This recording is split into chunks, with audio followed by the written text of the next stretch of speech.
Révélation, la puissante sourate 81. Sourate At-Takwir, l'obscurcissement.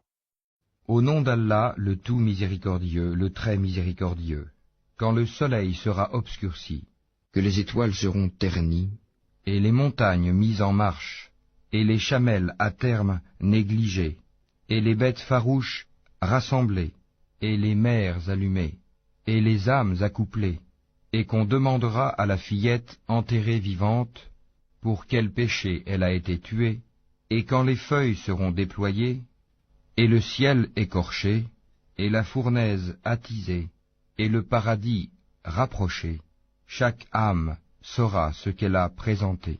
Non, je jure par les planètes qui gravitent, qui courent et disparaissent, par la nuit quand elle survient, et par l'aube quand elle exhale son souffle.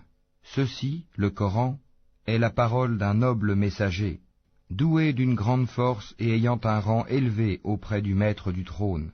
Obéis, là-haut et digne de confiance. Votre compagnon, Mohammed, n'est nullement fou. Il l'a effectivement vu, Gabriel, au clair horizon, et il ne garde pas avarement pour lui-même ce qui lui a été révélé. Et ceci, le Coran, n'est point la parole d'un diable banni. Où allez-vous donc?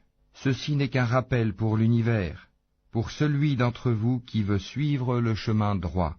Mais vous ne pouvez vouloir que si Allah veut, lui, le Seigneur de l'univers.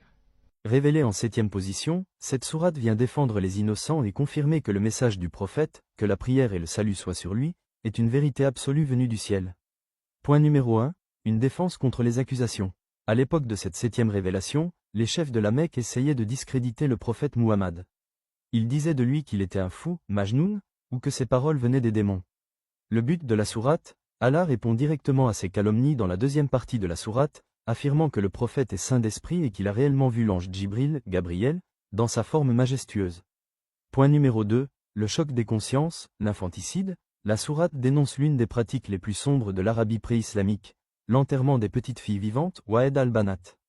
Le contexte, en révélant cela, Allah montre que le jour du jugement n'est pas seulement un événement cosmique, mais un moment de justice absolue où les opprimés recevront réparation.